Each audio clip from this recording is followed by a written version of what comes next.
Why do you think the MSM only show and celebrate books and films about the far past and the far future and psychology, but nothing about the present or the near future?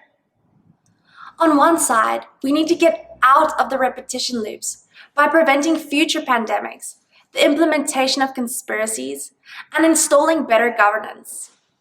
On the other side, what most people don't see and what the MSM doesn't want you to see is that we're one step away from the abyss in 15 or more categories, and that even in the Western world, more than half of the population has no savings and runs out of money at the end of each month, or when something breaks.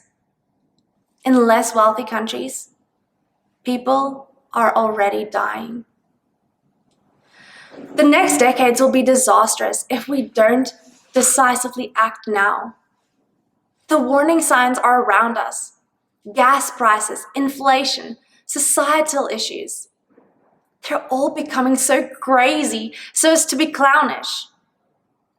Our politicians have made too many gaffes. But it's not that our politicians make mistakes, right?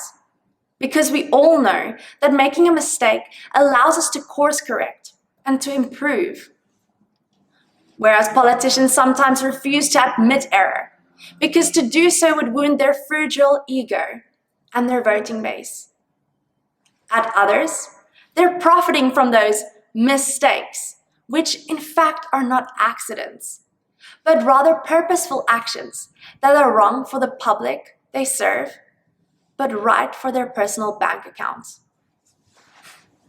In this case, error ripe in the minds of voters is non-existent in the mind of the politician, who will skillfully redirect our attention to other matters while condescending the person who spoke the truth about the politician in the first place.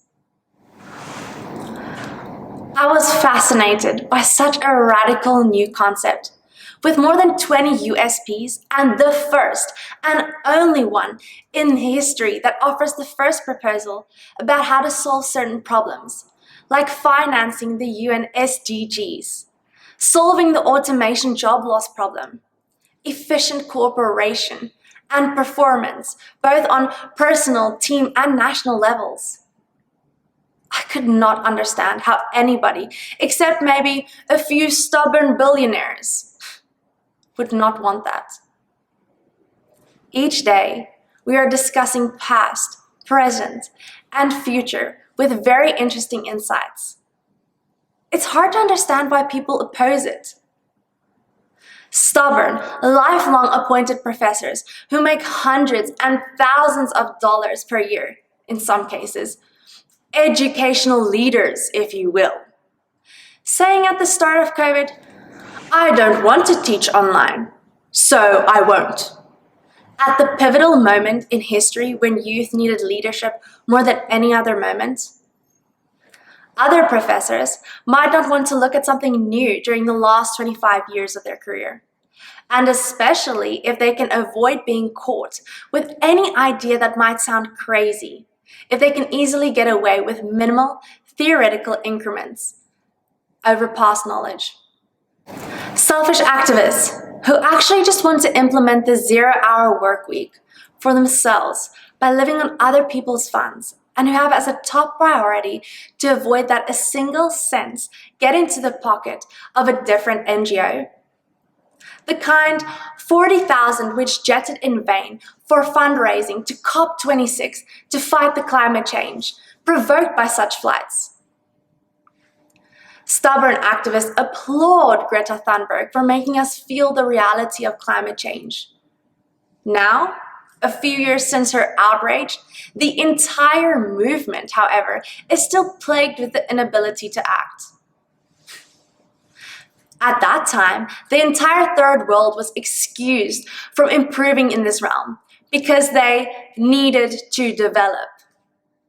They can't develop because they're polluting their waters with plastic and runoff from factories. All businesses in every country needs to be ethical in their emissions. Even today, Companies such as Summit Midstream Partners, LLC, Trans Energy, and others in developed nations pay fines in the millions for willfully polluting. Did they not get the message? All corporations need to stop discharging chemicals into our water systems. Environmentalists can meet all they want, but our businesses and people need to stop polluting. We must improve, but nothing meaningful may change, and in particular, no part of the solution may have negative consequences for me.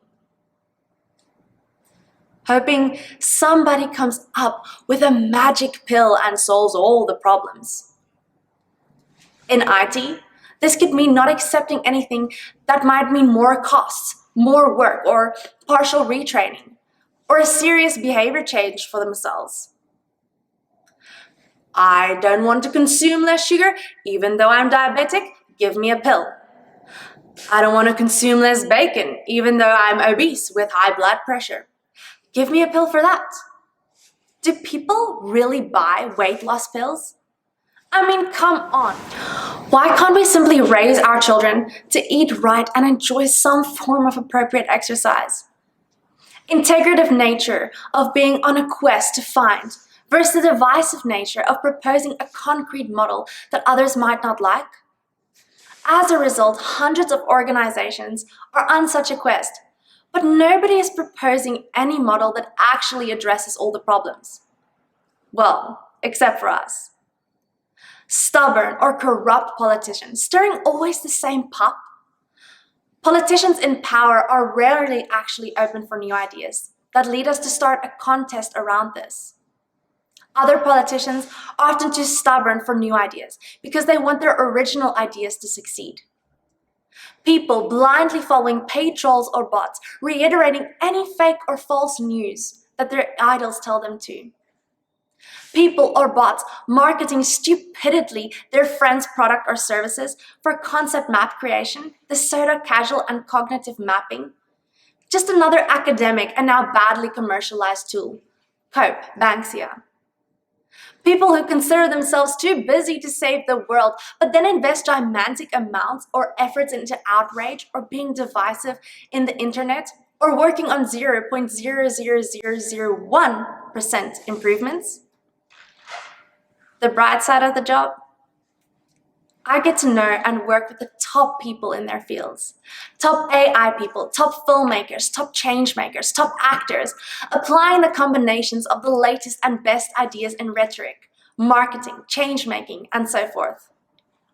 What's eye-opening is the false narratives of the MSM and how blindly people believe them. Even in cases of extreme contradictions, like in the case of COVID-19 and the Russian invasion of the Ukraine. And then what the mechanisms of the MSM are? Examples might include self-centering. It might become embarrassing, pigeonholing groups, different pretexts to why we should not listen to certain people or groups. How the rich behind the scenes buy politicians and get their agenda implemented. What the MSN discusses in public is only how different groups get minimal amounts or more or less money, while billions are being moved in the background. How the rich impoverish the rest of humanity each year, and in spite of obvious productivity gains, tell people to cope with lower buying power, worse public healthcare, worse public education. Fraud and corruption are so prevalent as to be the norm. Nobody is willing to even estimate the amount of fraud or corruption in the USA. It's probably that then we'd have a discussion about the different additional types of fraud and corruption that must also be taken into account. And it would be impossible to ignore it anymore. How the top problems are presented by the MSM before elections are typically just small problems that show how well the MSM has brainwashed people to not see the bigger problems. Often behind those smaller problems, how really all instances of contests and each person or team that decides about the use of public funds is corrupt. Many ideas that previously seemed crazy and impossible are becoming realistic under the PCF. not crushing the dreams of our kids with the harsh reality. Without potential or PCF, the rich don't fund hardly any idea outside of their circles. That's also why these contests and funding circles didn't give open feedback as to why things are rejected.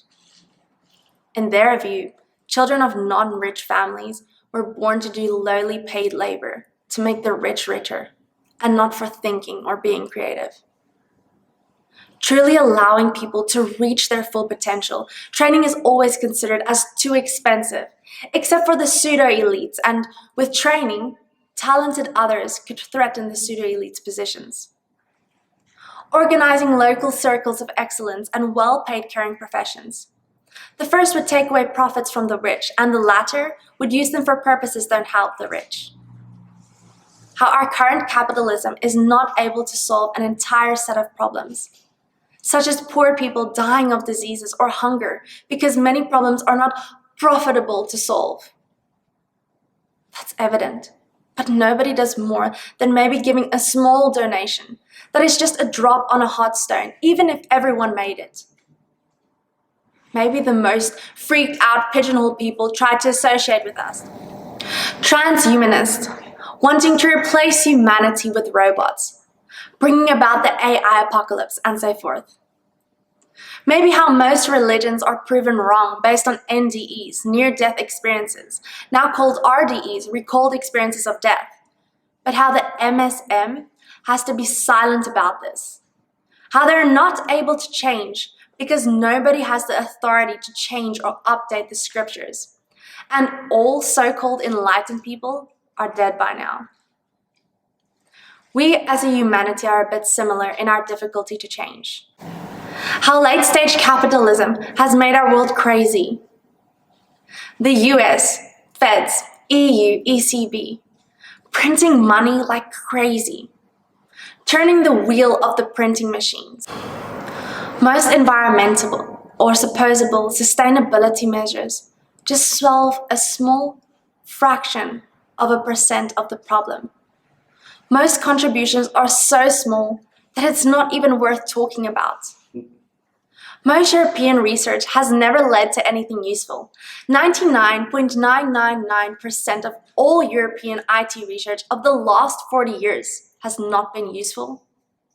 Much is too theoretic or plain useless, and smart people can see that when they're looking at the research proposals. Yet nobody is courageous enough to address the problem. Worse, the lobby of complacent professors is so big that ambitious, realistic, non-corrupt proposals or teams don't get funded. Finally, the commercial changemakers are maximally supposed to get maximally half of the payment of theoretical researchers, for which they can't be hired, so that the implementation side typically falls within the third-class tech employees. Billionaires, unscrupulously implementing their hidden agendas, regardless of the consequences. Ministers of health, having bought too many PCR tests, masks, vaccinations, then throwing them around, or putting injections into the butts of their secretaries and colleagues. Oil companies, profits shooting through the roof. No matter what happens in the world, they continue to earn record profits. The rich swimming in money like Scrooge McDuck from all the corruption, drinking cocktails and having sex parties. Stock markets going through the roof even though everything crashes in reality. Insurances exploding with money, not paying out. Several insurances hardly ever pay out life insurance. Typically, the man dies first, and then the widow has no legal expertise, and often there's some hidden medical issues. 10 years later, when a lawsuit might be won, the widow typically also has died. Supply chain, total breakdown, ships stuck across the Suez Canal, no more oil and gas. Everything just halts due to a lack of energy. Corporations outsourcing key parts to the third world. It never gets finished and all the processes get stuck.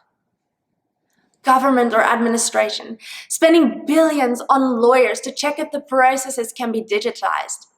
throwing money at lawyers, but writing letters and filling out forms by hand, faxing them, or sending them by pneumatic delivery or a letter sheet using a paternoster lift.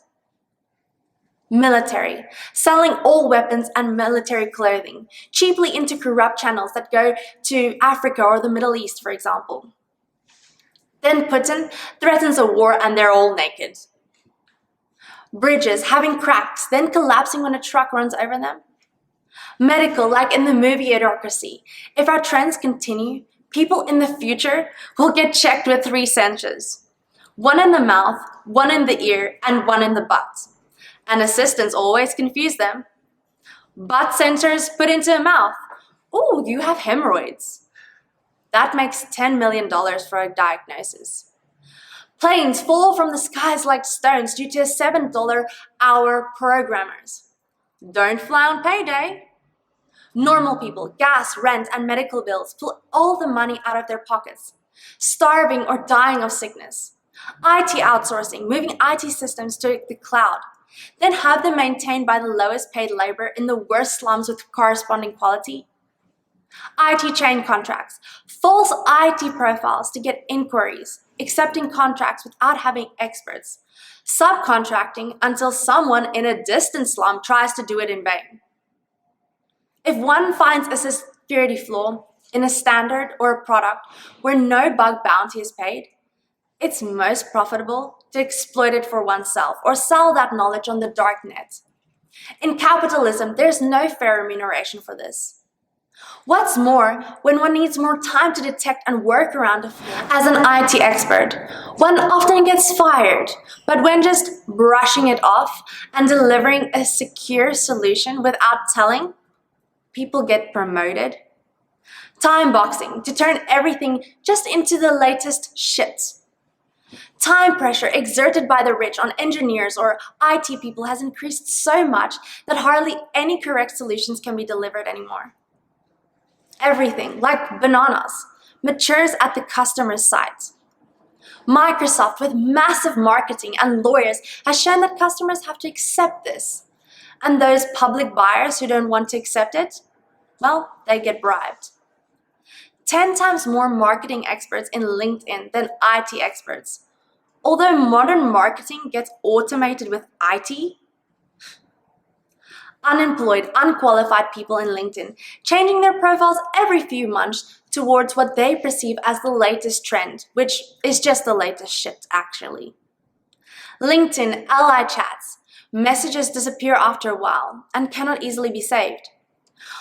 Obviously, that does not lead to an outcry because nobody expects anything else than crazy clownish messages on social media. How people are expelled from their own cities, partly with gentrification, but mostly by selling real estate to the rich investors who don't let anybody live there. Now they're making these same investors even richer by buying their cars, insurances, fuels, or traffic tickets to get into their inner city workplace. This may sound funny, but it's dead serious. Humanity has never been in a more serious situation. You'll find details of the 15 or more wicked problems and our solution to the proposal under potentialism.net.